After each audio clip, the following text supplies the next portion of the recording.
Okay, guys, today we will start with statistics, CFA level 1, quantitative methods. Okay, so let's start with statistics. So, first, we will learn about statistics basics. What is descriptive statistics? It describes the important characteristics of the data. For example, you have given the data and their frequencies. We can calculate mean, median, and mode. Just the basic characteristics of the data. Okay. Another type of statistics is inferential statistics. So it is used by selecting a sample from the data, and after collecting the sample we do some regression on it and try to uh, calculate the probability for the population characteristics. Okay, so there will be many things you will learn if you are going for CFA level 2 or level 3, like the regression analysis, hypothesis testing, and all. So these inferential statistics are used for that. In this, we collect a sample from the population, and based on the sample data, we try to uh, calculate the probability of the population characteristics. We try to different characters of probability, different characters of population. We try to calculate, okay, according to the sample data. So population is set of all the possible outcomes. That is simple. Sample is a subset of the outcomes drawn from the population. I guess it won't be an issue. Okay, measurement scales. So first is our nominal scale. Nominal is you can think of them as they are in numerical form, but they doesn't have any numerical values. Okay, for example, uh, if we give strongly agree to 5 and do not agree to 0, they are numerical but they don't have any numerical value. They are just representing a categorical variable. Ordinal variable, ordinal scale is something you can uh, describe a order, okay, in order, like 1, 2, 3, and 4. These are the medals that will be given to the runner-ups of the race. So first runner-up will get the gold medal, second will get the silver, and third accordingly bronze. That is the order. Okay, and intervals, the best example for interval scale is our temperature. So it can be 3 degree, 4 degrees, 5 degrees Celsius. Okay, so that is interval, that is example of interval. And ratios, these are the most interesting scales, and ratios are basically numerator upon denominator, and calculating the we calculate the um, we calculate the uh, how I'd say it, ratios.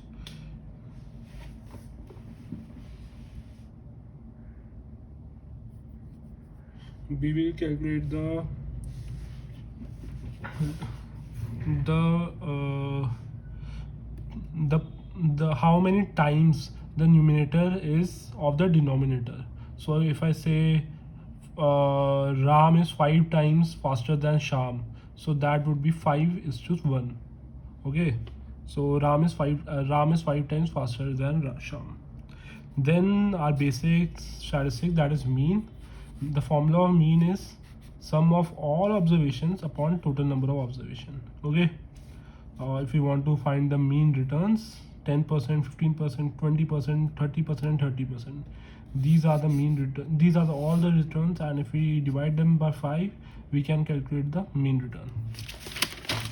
Okay, so weighted mean. Okay, that's a very interesting topic, and it will be very useful in your portfolio management as well. So I will explain it by example. A portfolio consists of stocks, 40% stocks, 30% debt, and 10% cash, 20% real estate. Okay, and their returns are according to this: 10%, 5%, 2%, and 5%. So what we have to do is we have to calculate the weighted mean. So we will just uh, multiply the weights by their returns.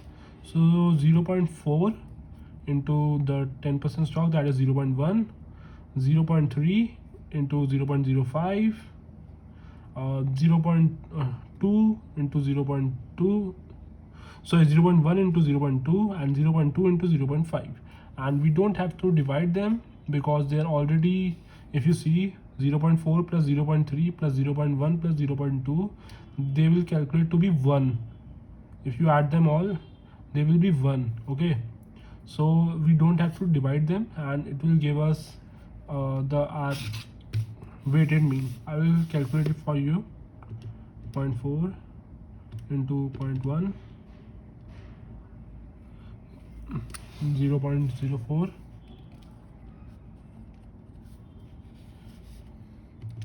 0.3 into 0.05, that's 0.015,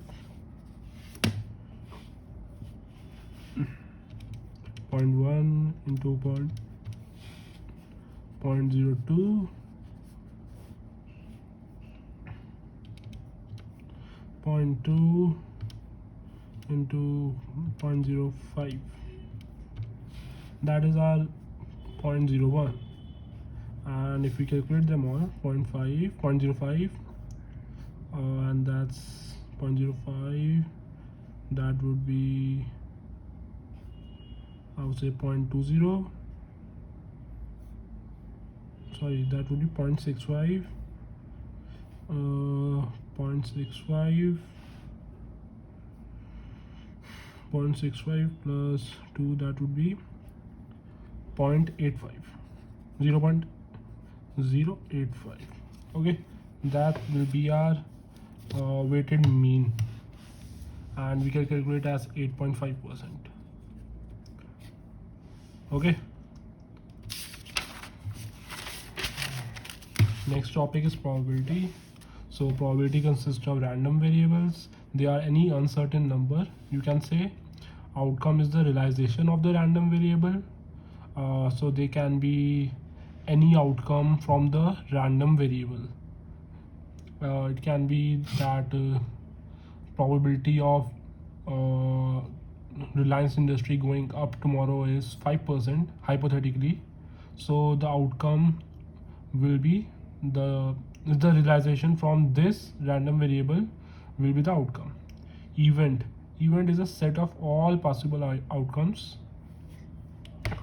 Exhaustive event, all possible outcomes, sorry, it was set of possible outcomes, and exhaustive event is set of all possible outcomes. Like after the, if this is given, there's no other event or possible outcome that is missed out. So this is all possible outcomes. Probability of X is success upon total event.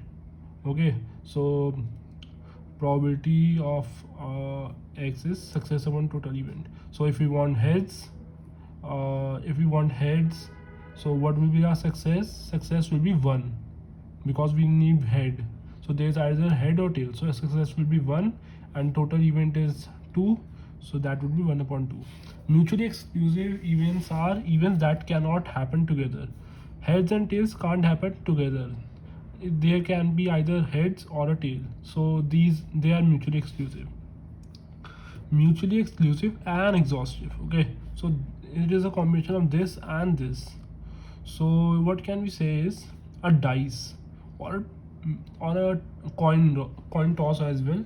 So a coin toss involves all the possible outcomes, but they can't happen together, and same with the dice. In dice there are 6 possible outcomes, so there is no 7 outcome. Okay, but they can't all happen together, they can only happen one at a time. Either it can be 1, 2, 3, 4, 6, 5 and 6. Probability of A is the probability of A. This is the unconditional probability. this is probability of A, and this slash means given B. Okay, so if this is given like this, so it is given.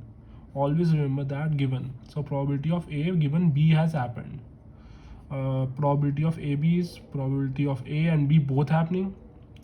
This is probability of A or B, or it can be called A union B. The formula of this is this: probability of A plus probability of B minus probability of AB. Okay, now we will learn about dependent events. Knowing about the outcome of one event tells you about the probability of another event. So if I'm saying that tomorrow government policy is about to change, so so this is our probability of one event, that government policy, that government might reduce the taxes. So our another probability, another event, that is the stock market. So I'm saying that probability of government reducing taxes is 70%. So according to that, I can calculate the probability of stock market going up for tomorrow, because it is given that the government will reduce the taxes. Okay, and independent events are those events that knowing probability, it won't really affect our decision or give us any information about the another event. Okay, so I might say like tomorrow is going to rain in Delhi, so what will be the stock market for tomorrow? How will it go up and down? So it doesn't matter whether it rains or not. Okay, so these are independent events, they doesn't really matter.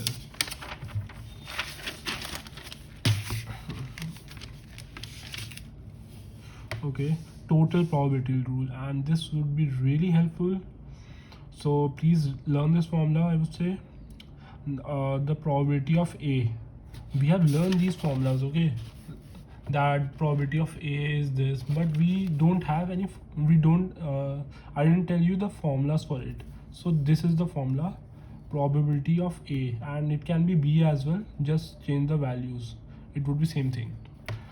So if we have to calculate the probability of A, the probability of A is equals to probability of A given B has happened into the probability of B plus probability of A given B has not happened into the probability of B not happening. This is B not, and B not means B is not happening. Okay, so learn this.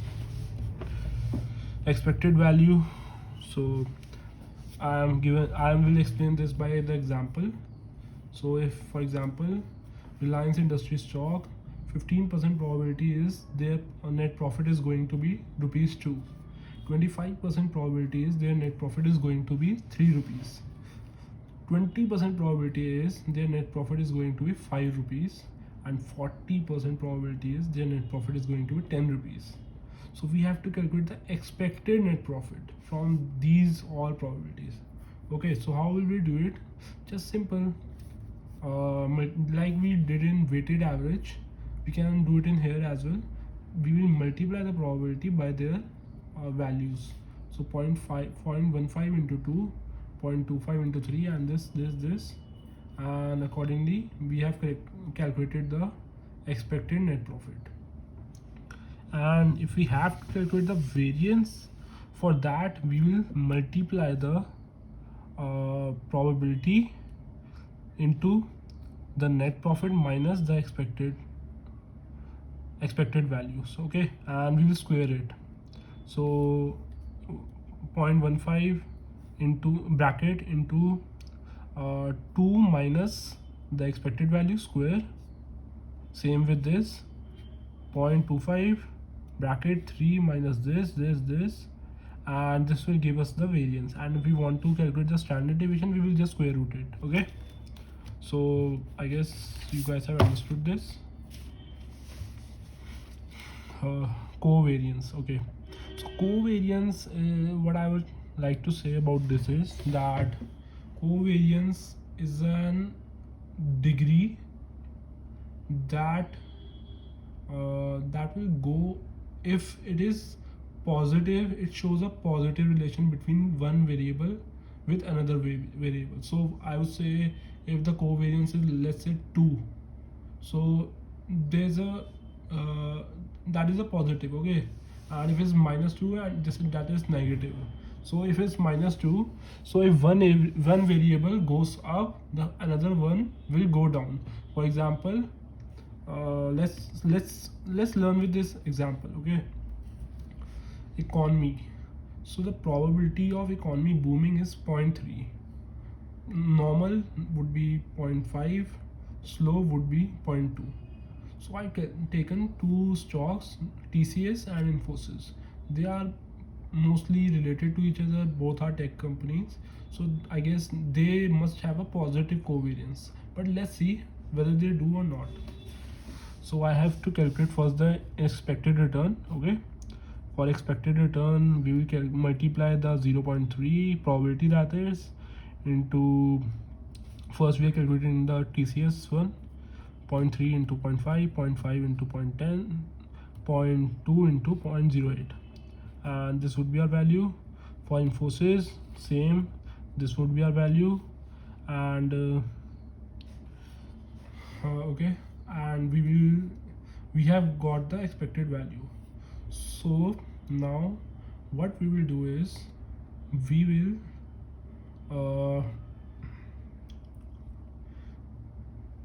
will subtract the expected return of TCS by the expected value, okay. So 0.5 minus 0.36, 0.10 minus 0.36, 0.08 minus 0.36, okay.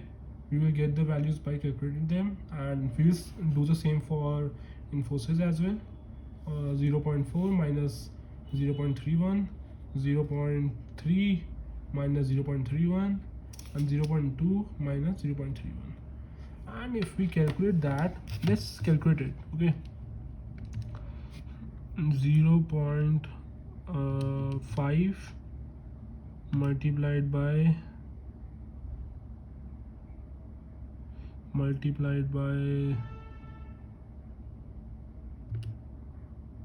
0.5, sorry, 0.5 multiplied by 0.26, 0.26, that's in minus, okay, and 0.01, and that's also in minus. So it would come around 0.0013, okay. We will do the same for this slow economy. 0.2 into 0.28, that's in minus, and 0.11, that's also in minus. It would be 0.616. And if we calculate this,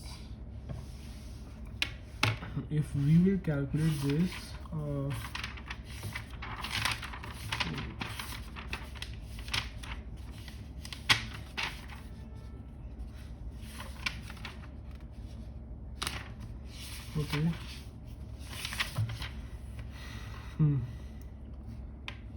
If we will calculate all these probabilities, then we will get a covariance, okay. Let's calculate it.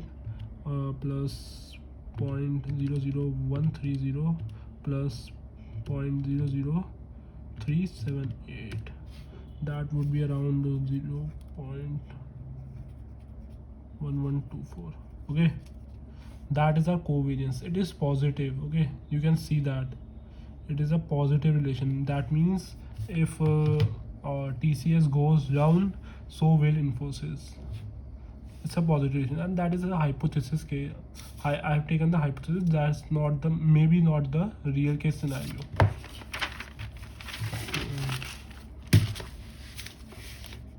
Sample covariance. For the sample covariance, the formula is this, and if we look at this value could be anything. Okay, 0.112, we don't know that it's how strong the relationship is. We know it's positive or negative, but we can't say how sure. So for this, we can calculate the correlation the R value, and for that we would divide covariance by their standard deviations, multiplication of their standard deviation. And correlation would always be either between -1 and 1. It can't go beyond -1 and above 1. So we can be sure that how strong the relationship is. If it's 0.9, I would say it's a pretty strong relationship. But if it's 0.4, maybe not. Okay, so correlation can never be less than -1 and more than 1. And this is our scatter plots. So if the scatter plot is like this and we could draw a straight line between them, then it's a linear relationship. It's always a linear relationship. And if a scatter plot is like this, all the variables are mixed matched, so it is non-linear relationship. Okay, I hope you guys understand this. Okay, so expected return of the portfolio. Expected return is almost the same as the we learn back that weightage return of asset. So we will multiply the weights by the expected return. So this is weight of let's say it's the weight of stocks, and the expected return of stocks is 10%. So we will multiply, for example, we have put our 20% of our wealth in stocks, so 0.2 into 0.10, 10% return is expected from stocks. This may be gold, this may be real estate. We can calculate by this. And the formula for variance of the portfolio is this.